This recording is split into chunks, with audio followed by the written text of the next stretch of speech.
Welcome back to the Malted Man Cave. Tonight we have a special guest here on the channel, Mike from Mike and Billy's Whiskey Reviews, and we have actually recently become acquainted. We're in this, what is it, Scotch Addicts? Where we first met each other? Scotch, I think either Scotch Addicts or... Just each other's channels. Yeah, other YouTube channels. Probably Scotch Addicts though. Yeah. Is what I'm thinking. So we're both malt heads, and we've just been connected through multiple platforms of social media. And we decided to start our own Ohio Single Malt Scotch Whiskey Society because both of us have been wanting to do it. And we've looked around, and there's just not a whole lot of Scotch lovers, apparently. No, in Ohio. They are, but apparently they're closet Scotch lovers. Yeah, not all. I mean, I know people at the local stores buy a bunch of Scotch because sometimes they get ahead of me as far as some of my purchasing. So I know they're there, but there is no group. So if you're in the Ohio area, look us up on Facebook, the Ohio Single Malt Scotch Whiskey Society. I think it's just us right now, right? Just two of us. Very wordy, but if you want to join us. But we're awesome. So tonight, about every 2-3 months we're trying to get together and to save money because Scotch ain't cheap. He's a baller, unlike me. He gets like the Lefroy 50 and the Ardbeg 35, but I got a family and I can't afford the expensive whiskeys that he gets. But more Scotch is always a good thing, exactly, regardless of where you are in life. So we're trying to kind of cut costs by getting bottles and then leaving, like an eighth of it and then swapping it out so we can each review it. So we're getting together, dramming a little bit, and then sharing bottles. So tonight we're doing that, and he actually was kind and he brought over one of the best NAS whiskeys I've ever had. So without further ado, I'll let him introduce the whiskey. Yes, tonight we're going to do the Glenmorangie Signet. The Glenmorangie Signet is, as Keith mentioned, a non-age statement whiskey. So there are, sorry, a little loud, there are a range of many different whiskeys in this bottle. It is a 46% ABV bottle. We have the 750 ml bottle. And what this Glenmorangie Signet is, it's a mix of many different kinds of whiskey. First of all, there is like a chocolate roasted or high tumble roasted malted. Yep. Whiskey gets a very chocolatey finish. The most chocolatey whiskey I've ever had. Oh, without question. So much chocolate. So much chocolate. We're going to get to all that here soon. Also, I know Glenmorangie uses some of their old Cadbolt barley. They grow, I believe, locally. That gives it kind of a creamy texture. So any fans of the 18 will know what I'm talking about. Also, I've heard that there are up to 35 to 40-year-old whiskeys, just a small amount. I think on the website that we looked at, it said an Element, which I guesstimated about 5%. But and then finally, some whiskey that was in New Oak or Virgin Oak, I believe was what they said, from the North Ozark Mountains. And why that's important is since it's cold there, the rings grow very, very tight. Which I guess imparts a different type of flavor for the whiskey. And we were talking about earlier, one of the cool things about Glenmorangie is that the company actually purchased a part of the Ozark Mountains in Missouri, I believe is where it's at. And the cool thing is, they cut down their virgin oaks because it's their property that they oak, but they actually reseed and replant new trees. So they're even green friendly. So they have amazing whiskey and they're even help to save the planet. So. And I didn't know that until you told me today. Yeah. Shame on me. I've had 4 or 5 bottles of this and I had no idea. You know a crap ton about this, so I'm impressed. I'm going to let you do the honors since it's your expensive whiskey. Very heavy cork, by the way. If you've ever had one of the Glenmorangie Signets, like literally you could play shuffleboard with how heavy and thick this cork is right here. I'll give you a little dram this, my friend. This is not chill filtered, but I believe they do add some artificial colorant just to kind of even out the batches. Oh my gosh. I've said this before, Glenmorangie was one of my first loves. And as I've gotten more and more into Scotch, I've kind of shied away a little bit from Glenmorangie.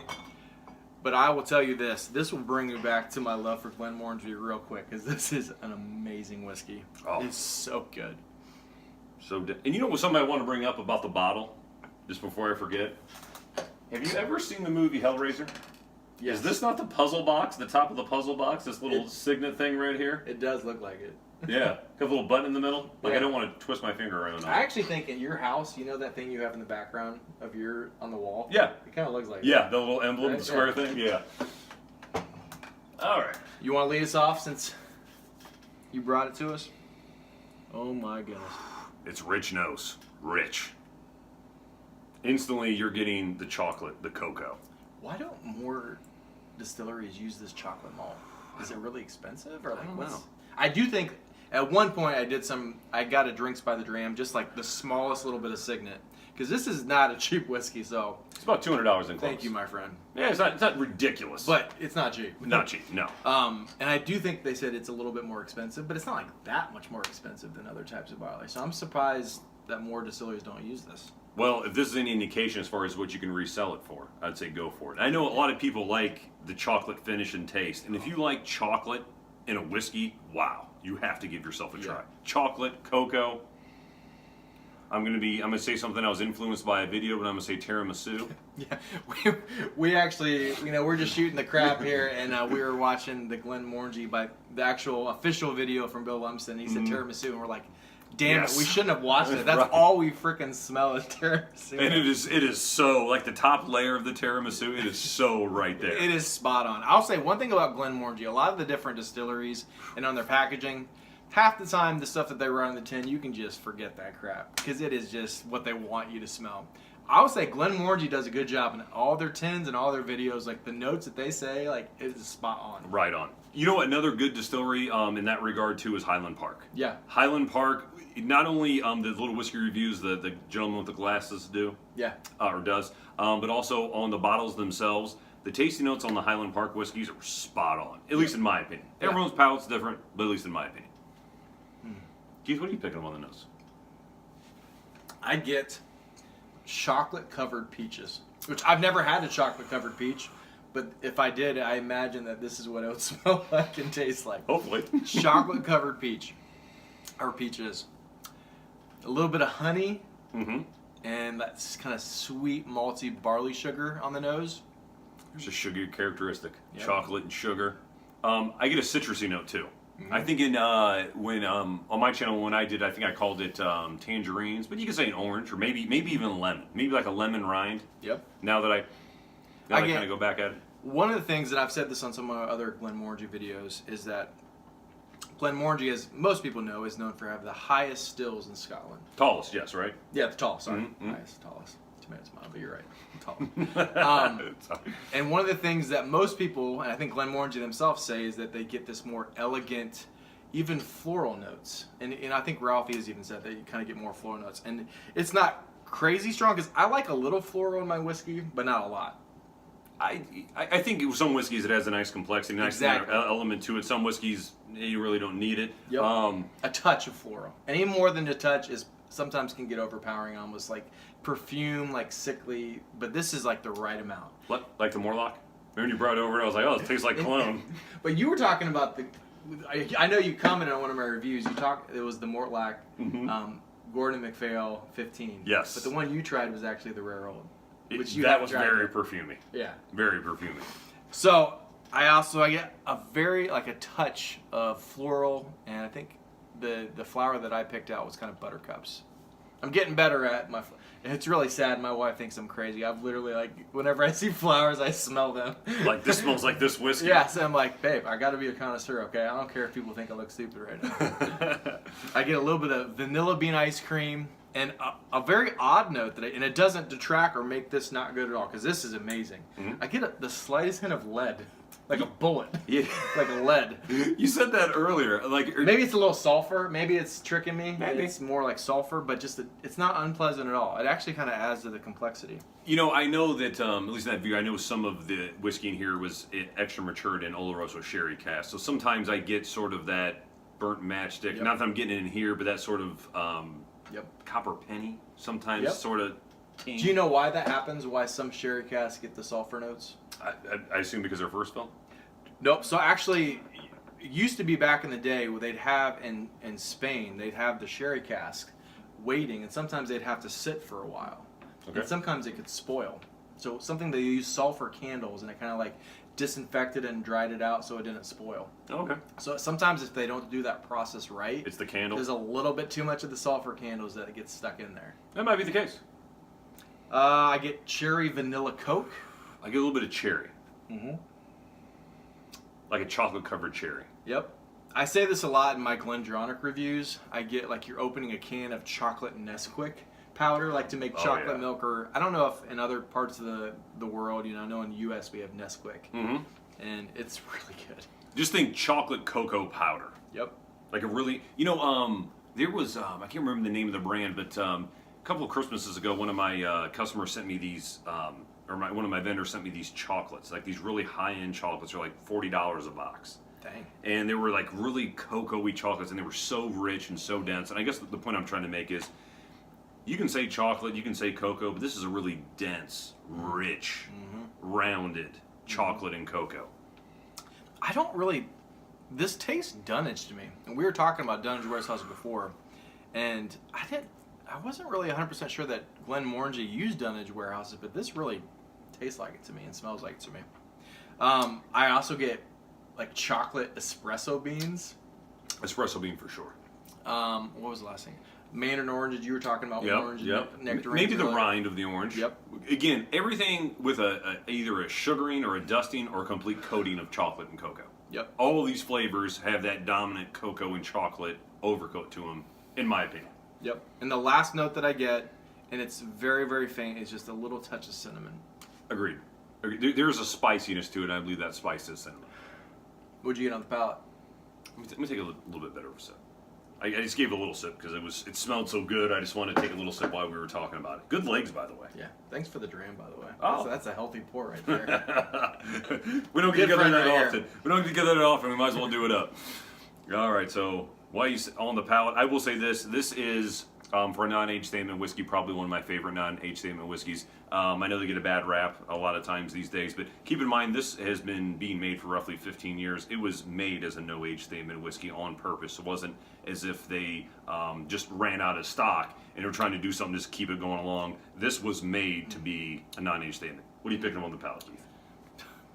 An amazing rich coating of, again, same on the nose. I got chocolate covered peaches, Manuka honey, which is more like thick, like it's just stuck on your palate. It's just there. Manuka honey. Again, the vanilla bean ice cream. This time I get a little bit more of the oak. You can tell there's some aged whiskey in this. It may not be a whole lot, but there is definitely some intense wood influence here from some aging. I don't. Maybe that's from the old one, or maybe it's from that virgin oak, heavily toasted wood they got from the North Ozarks. Maybe, yeah. It's hard to tell because I've never really had a 35 or 40-year-old Glenmorangie. The oldest Glenmorangie I ever had was a 25, which is incredible whiskey. Is it good? When did you get that? I probably had it 2-3 years ago, roughly. This guy's a baller. He gets all these like incredibly expensive old whiskeys that I'll. Sometimes we're gonna have Mike on the Malted Man Cave a lot more often. He's gonna bring the high-end He's gonna bring his ballin' high-end whiskeys. I got children I gotta feed. This single guy with his hot girlfriend, he can afford these expensive whiskeys. I have good friends that, and a couple of my brother-in-laws were big into Macallans and some other whiskeys. So occasionally I get some nice whiskeys from them. Don't apologize for being rich. It's okay. So I make good money, but I just got to spread the wealth around. You're right. I have a singular goal: pay the bills, take care of the dogs, and ball out. Scotch whiskey from there on out. You get anything else on the? Okay, so on the palate, yeah, I'm chocolate and cocoa. I am getting more of a little bit more citrus on the palate. I think it's an orange or a tangerine, maybe the rind. Where you said Manuka honey, I'm thinking Black Forest honey. Like it's thick, but you're right. It's thick and it's rich, and it's got extra sugar added to it. Not any sugar, like the raw sugar, and it's slightly melted. Like Demerara, like the actual like chunks. No, like sugar in the raw. Yes. Yes. Like unrefined, where it's not white. It's brown. Yes. Yes, like that type of sugar. And if you, it's like I have an espresso every morning. I have a little. Hey, you actually tried this espresso machine really last time. And when this raw sugar melts initially, it's almost like a candied, creamy one, like right at the beginning, and then you kind of get off that first layer and you get more of the bitter chocolate. But it's kind of like that. I agree with your vanilla bean. It's like a rich, dense vanilla bean ice cream with that tiramisu layer on top. Smooth and rich. It's so smooth and rich. Such a good whiskey. If you like a chocolate whiskey, if you like, it's not, even though it's sherried, and I'm picking up a lot of sherry, it's not heavily sherried, I wouldn't say. There's dried fruit and stuff. There's the sherry notes there, but the chocolate is just taken over. Well, with a little bit of the stuff on the side. Agreed. But I will say that the chocolate overcoats a nice, typical Oloroso fruity flavor. So if You It's know, not a bad thing, is what we're saying. The No, shock, it's no. so good. No, if you had Oloroso sherry whiskeys, so you're talking about cherries, you're talking about some of the citrus, just even more chocolate coated with just an undercurrent of vanilla at the end. And you get more of the vanilla after you exhale and after it sits on your palate. Like it's more vanilla, in my opinion. I also get the slightest bit hint of pears, mandarin oranges, mochaccino. Yeah. That's what it is. It's mocha. It's not necessarily it's a little bit of espresso, but it's mochaccino. With You're the right. sweet sugar Yeah, along with it, and yeah. the frothy. Yeah, exactly. No, that's a good one. Yeah, you're right on. And last, it kind of just on the palate, rich and creamy maltiness, just kind of to round it out and tail it out. What do you get on the finish? Or are you still on the palate?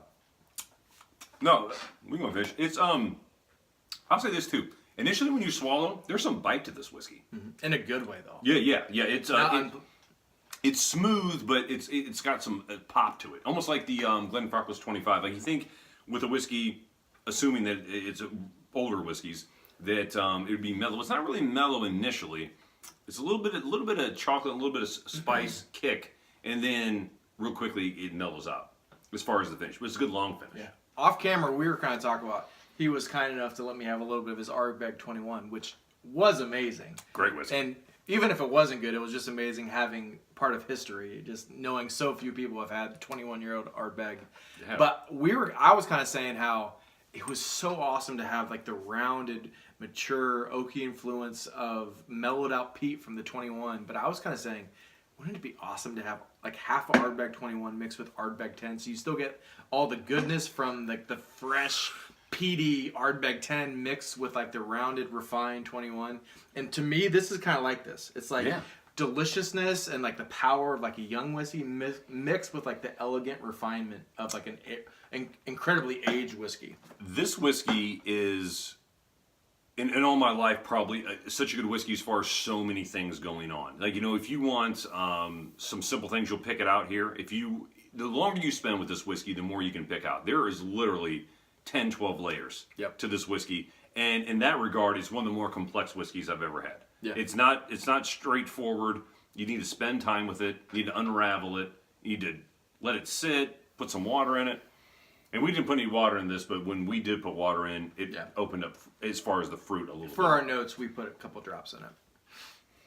Yeah, but overall, just an incredible piece of work, an incredible whiskey. And this is a classic example of, if you're not a no-age statement fan, there are some really nice no-age statement whiskeys out there, and this is chief among them. So a couple of my friends in the whiskey fabric, we've all said this: good NAS is good NAS. Shite NAS is shite NAS. You can do NAS right, and you can do it wrong. This is right. This is right. I'll tell you what, if this is wrong, I don't want to be right. I don't want to be right. So on the finish, I get again that mochaccino, vanilla bean ice cream, and the oak is fairly intense at the end in a good way. It kind of ends with a little bit of the chocolate covered peaches for me. What about you? I'm disappointed I don't get the peaches that you do, because I like peach. I You get a don't little bit get of I don't get peach. I think it's so strong.